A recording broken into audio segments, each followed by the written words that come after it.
evidence-based practice for these guys. So we all know BPD, it's usually our babies that are less than 30 weeks. It occurs due to injury and inflammation in the lungs.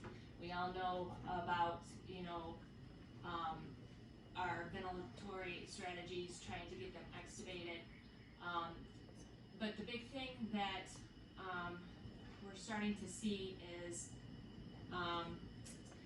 that there's more than just the inflammation and lung injury that we're dealing with. Overall, the incidence of BPD, 15 to 65% in our babies that are very low birth weight. Children's, we have about a 30% rate in our babies less than 30 weeks. Just to give you an idea, they started to roll out these new BPD guidelines that I'm going to be sharing and treatment strategies in October down at main campus. And in the last 6 months, their BPD rates have already dropped 30%. So, like I said, it's an ongoing process. What kind of set this all off in their establishing a BPD team and a BPD guidelines is, I don't know if you guys remember that little girl that we had here that come from St. E's, super sick, couldn't get her off the vent, she was on 100%, we tried NAV, tried oscillator, ended up transferring her from here back down to Children's. She's the one that actually started the whole, we need a BPD plan. We need guidelines. And so at that point, Children's joined the National Collaborative. There's a National BPD Collaborative. And they joined it. And so that was about 1.5 years ago. And that's what got everything in motion to get everybody on board with all the newest evidence-based practice and to get things moving. So that you can see the connection from our side. So looking at BPD and RDS, we know neonatology is such a new medical field. Just in 1969, the average age for our babies with BPD were 34 weeks, because ones that were younger than that did not survive. Surfactant came out in the 80s, that made a huge change, but just the evolution of our preventative treatments over the last 50 years, volume ventilation, non-invasive, allowing permissive hypercapnia, lowering our oxygen saturations, those are everything that has evolved over the last 50 years, and some even in the last 20 years. So it's always changing, and that's what these new processes are coming out to. So the other thing I wanted to go over with you guys is, as our babies are getting younger, so we're now some 22 weeks, 23 weeks, we got to look at, it's not just surfactant deficiency anymore that is causing RDS and then onto BPD. What's causing, in conjunction with the surfactant deficiency, is that when they're born now, at 23, 22 weeks gestation, so they're actually being born with less alveoli, sometimes only alveoli buds in like the 22 weekers up to 23 weekers. So it's not that we're just dealing with surfactant deficiency, the inflammation stuff. We're actually dealing with less alveoli, they're thicker, they need to grow, and when we're talking about growing lungs, that's what we're talking about. So we're kind of dealing with twofold things now, not just, like I said, the surfactant deficiency and the inflammation. That was the sort of the old BPD. That's what we've always been treating. But as our babies are getting younger and younger, their lungs are not the same. So again, old BPD, we get a lot of atelectasis, hyperinflation, the tissues become fibrotic because of all the inflammation. We're getting a new BPD with our steroids and trying to do the better ventilator management, but that is a lot of times more arrested lung development. So these babies that are born with a few alveoli, thick alveoli, poor pulmonary vasculature. We're dealing with that on top of the actual lung injury as well. So we have to kind of hit this at twofold treatment.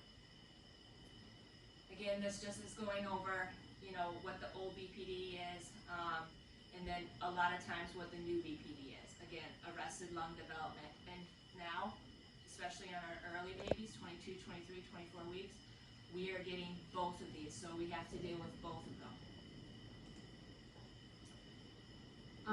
Again, premature birth, it interrupts our normal lung development, so we get that underdeveloped alveoli. Underdeveloped alveoli has decreased surface area for gas exchange, and they're actually thicker, so it's harder for the gas exchange to occur. So again, we have to deal with that as well as the inflammatory process. So what we're going to focus on is as we're treating babies born less than 32 weeks. There have been different definitions for BPD over the years, but out of the National Collaborative, this is the generalized consensus of what BPD is and what's what severity we get. Sorry. So a baby is considered a BPD at 28 days if they are on oxygen. Set 28 days, doesn't matter the weeks, as long as they were born less than 32 weeks gestation. If at 28 days they are on oxygen, they are considered a BPD, evolving BPD. The stages and severity of that will depend on the amount of respiratory support they are on at 36 weeks. It's not the amount of oxygen that they're requiring at 36 weeks anymore, it's the amount of respiratory support they are requiring. So we now know that they have BPD at 28 days, and then we'll know better the severity as they grow at 36 weeks, how bad it's going to be. For us, the only thing that really improves BPD is the growth of new lung tissue. We have, of course, all the treatment strategies that we're using to try to prevent BPD, and especially our new babies. Our volume ventilation, high frequency, less volume, surfactant, perinatal steroids, all those treatment measures that we're doing to try to prevent it.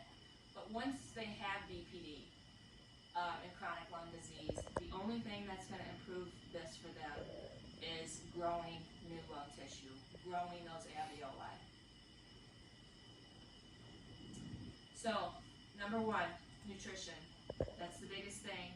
Luckily, we have Lisa and all the dietitians here. We need to look at not just the focus on a daily basis. Did they grow 50? Did they grow 60? We're looking at it over the entire process. The other thing, and this is newer in the last 5 to 7 years, is that we now know that PEEP and having distending pressure on these immature alveoli actually improves alveolar growth. It speeds it up, and you have faster, more proliferation of alveoli if you can keep them on a PEEP. So again, besides preventing the collapse and the atelectasis, and that inflammatory process that we get every time the atelectasis occurs and we reinflate, so that's one portion. But keeping the PEEP itself, just keeping that stretch, they've actually found improves the growth, the quickness of alveoli growth. So again, changes in treatment. BPD doesn't develop quickly. It's not something that all of a sudden a baby is just diagnosed with. This is an ongoing process, and it's not going to get better quickly.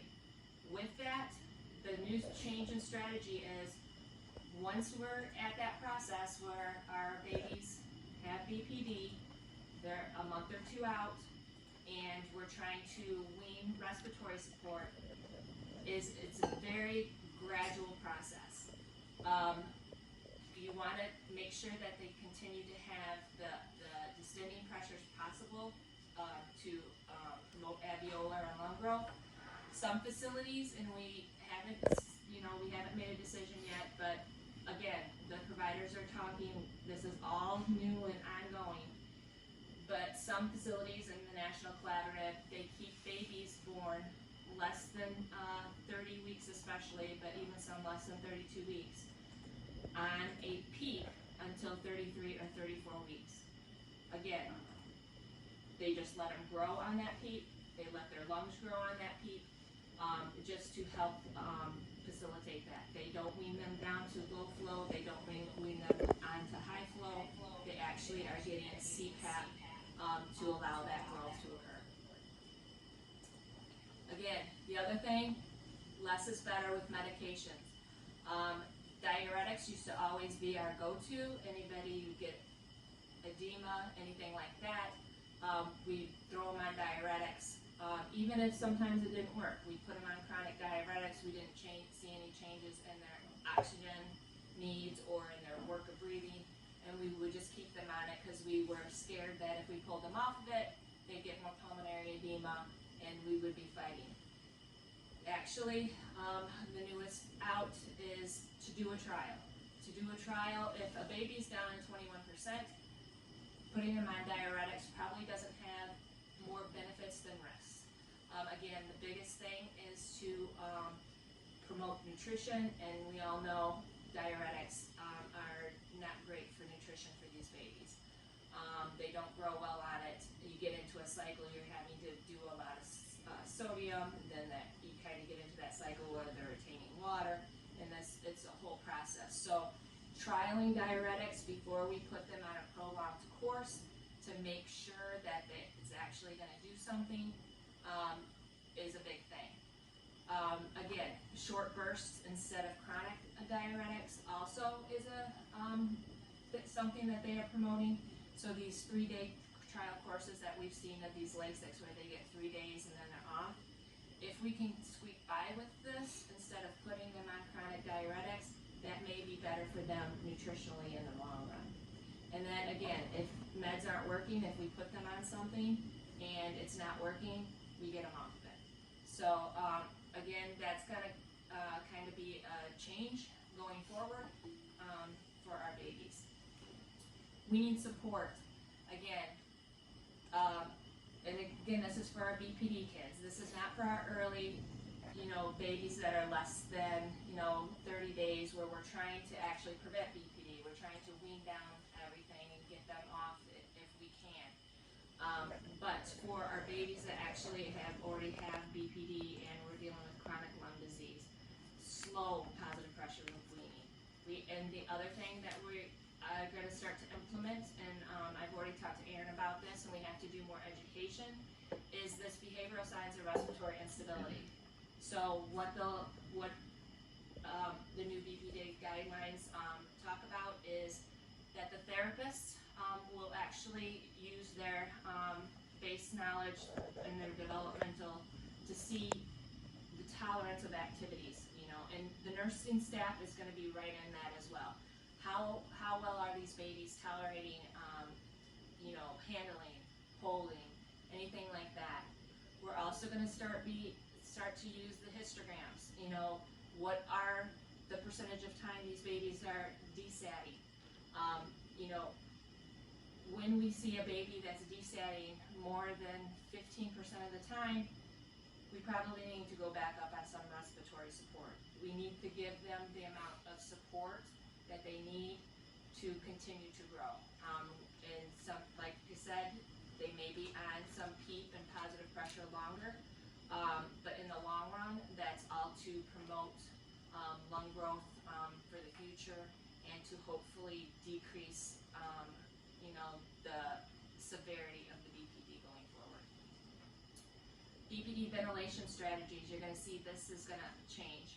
So if we have a baby that's being ventilated, you're going to see high tidal volumes. You're going to see very low rates comparatively to what we're used to, in our prevention, high frequency of rate, lower, lower tidal volume can we get away with? It's going to swing the other way for our babies with BPD. You might see an I time of 0.5, even up to 0.7, depending on what the baby's looking like. our tidal volumes might be huge because they'll be maybe 8 to 12 per kilo, and that's going to be huge when they're actually calculated that out. And then making sure that we're getting x-rays, we're getting gases every 1 to 2 weeks on our chronic kids.